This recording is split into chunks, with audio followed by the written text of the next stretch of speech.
welcome to this week's show of TOOP TV. And what a great week we had last week with the showdown, apart from the actual footy result. But we had a lot of fun. If you haven't seen last week's episode, you've got to look at it. Property versus shares. Property won, yes. Speaking of property, this is our new Golden Grove office. Now, we're going to follow it every week, and you're going to see some incredible changes. It's taken us 3 years to get through council and all of the red tape, jump through all the hoops and loops. And in the meantime, that poor old homestead there, which is state heritage, has been almost destroyed by vandals. So we'll be putting that back together. That'll take a little bit of time, but you'll watch this new office of ours go up very quickly. It'll be themed as a shearing shed for the original Golden Grove homestead. A beautiful spot, and we'll see more of it over the next few weeks. Now this week's show, we go to Adelaide and look at a farm almost in Adelaide. It's huge. It's one of the best properties I've ever had the pleasure to look over. So make sure you tune in for that. And as we mentioned during the segment, it's only the second owner in 100 years. The inside story will be on expensive land in Adelaide. And of course we are live and we're completely interactive. So get your calls going, your emails running, and we'll answer your questions at the end of this show. So welcome, and what a great week. The news yesterday of no interest rate rises. Thank goodness. I couldn't imagine the Reserve Bank would be so out of touch as to put rates up. I know they think they know it all, but we're in the trenches and we see the pain out there. Now, investor renter, the rental properties maintenance we're covering in just a moment. But first of all, the inside story on the high cost of land here in South Australia. It seems as though Adelaide holds the second most expensive residential land in the nation, jumping ahead of Sydney for the first time ever. A report released by the Housing Industry Association found that land price in Adelaide has shot up almost 300%, with a median-sized housing block per square metre rising from $165 to a whopping $487 over the past 8 years. Western Australia's capital was the only city that recorded dearer residential land than Adelaide, with Sydney ducking into third place. As a result, land sales in the state have slumped by 39% over the past 12 months. I expect that for good locations like this, there's more disposable income around and people can afford that. That's going to push the prices up. Adelaide was always cheap. It was seen as being cheap, and it now seems to be a good place to invest. Well, I think property has actually gone up quite a bit in Adelaide, and particularly as it's probably the only place in the world that I'd live. I think land's the way to go. I mean, that will always appreciate. The state's soaring prices are a reflection of the limited land supply Adelaide has seen over the past decade. With the South Australian market already struggling with confidence, these reports are not healthy, nor are Adelaide's blocks value for money. If people aren't buying land, they won't be securing building contracts. This in turn will have a harmful flow-on effect for the entire market. The report also showed that median prices for a block of land in Adelaide during the 2011 March quarter was $180,000, down 3.7% on the previous quarter. This is a hopeful indication that the land prices in Adelaide are expected to level off and in turn lead to an increase in construction activity. Oh, hard-hitting story there on the behalf of Tanya. I'm listening to that going, oh dear. Anyway, it's what it is, I guess. And from my point of view, the point about the lack of supply of land is probably the most important one because of the ranges and the coast running down each side. That's what has always protected South Australia property from the big highs and lows that you see in other states, and particularly at the moment up in Brisbane and up through the Gold Coast. There, things are in trouble there because there's absolutely any amount of land. So anyway, that's a good story. We'll keep following that. Now, for the good news, the great stuff, let me introduce with much pleasure Karen Raffin, the CEO at Advantage SA. Karen, welcome. Thanks, Anthony. Now, the first time on the show. First time on the show. Now, for those that may not be aware, Karen, you were our CEO for what, 7 years? Yep, 7 years. At TOOP+TOOP, and we miss you. They were great times, weren't they? They were really good, had a great time. Okay, now you're the CEO of Advantage SA. First of all, before we get into that, tell me about Karen Raffin. So, Adelaide girl, grew up in the Adelaide Hills. Mum and Dad are still up there, so I had a great childhood. Grew up, went to primary school up there, rode horses, went to high school up in the hills. Moved down when I met my partner, at that time.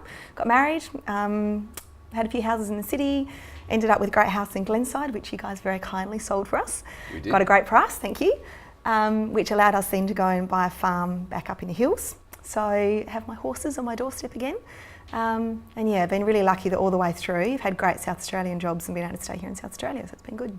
Now, Karen, you've enjoyed a high profile over the years, and now this will be even higher with Advantage SA. Tell me about Advantage SA. Why did they change the name from SA Great? What's the deal? So Advantage SA is not-for-profit. We're a membership-based organisation, and our whole reason for being is to be the positive voice of South Australia. So SA Great as it was created in the 1980s by the media at that point in time. It's the awful time in South Australia when everything was going wrong, and I guess the media banded together and decided that that South Australia needed a positive voice to really talk about how amazing it was to be here.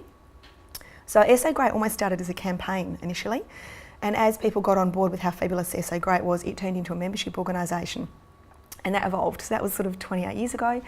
About 2 years ago, the board decided that we'd kind of grown up a bit. We were doing a lot of work outside of SA borders, so trying to attract business, attract expats back into South Australia, both within Australia and internationally. And the SA Great brand was a bit confusing. People said, is that South Australia, or South America, South Africa? And so they recreated the whole brand of Advantage Adelaide at that point to talk about Adelaide itself and all the advantages that Adelaide had. And SA Great was seen to be perhaps getting a little old, a little tired, and they wanted to refresh and recreate the brand. Right. So now, if that's the case, who's it used by? What's the vehicle? Is it used for attracting students here, or for business here, or what's its main purpose apart from feel good?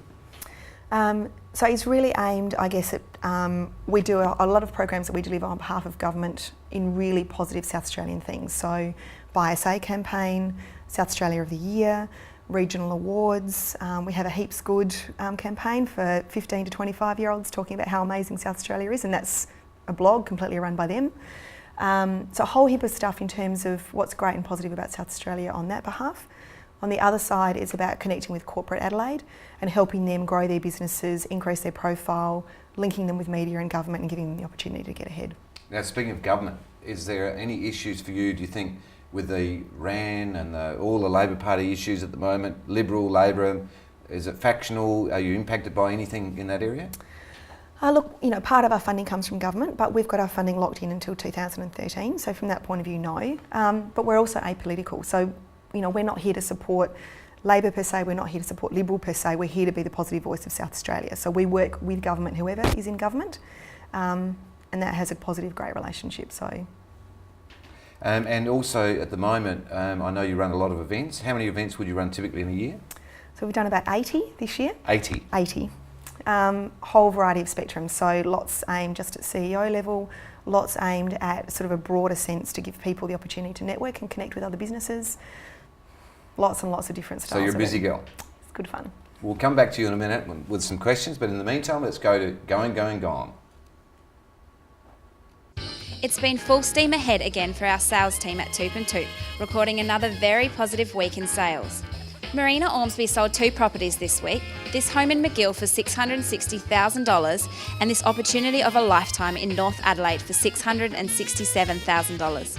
The big hitters this week were Becky Neal, who sold this superb property in Clarendon for an impressive $1.2 million, and Tim Threadgold, who sold this luxurious home in North Adelaide for a whopping $2 million.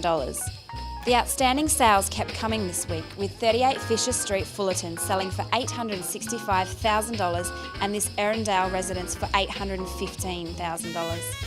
Paul McWilliam sold this beauty in Glenelg East for $670,000, while Mandy Doolan finished off the week's sales with this character home selling for $435,000 and this charming cottage on Victoria Street going for an inspiring $475,000. So some great sales there. I mean, there's a lot of discussion about the market. Yes, it's quieter. Yes, it's more discerning. Yes, it's, you can't just be playing around. It's a serious time now. But there is plenty of sales activity and lots of buyers out there. Being a bit more difficult to deal with, but that's okay. Now let's go and look at some property. Let's go behind the blinds.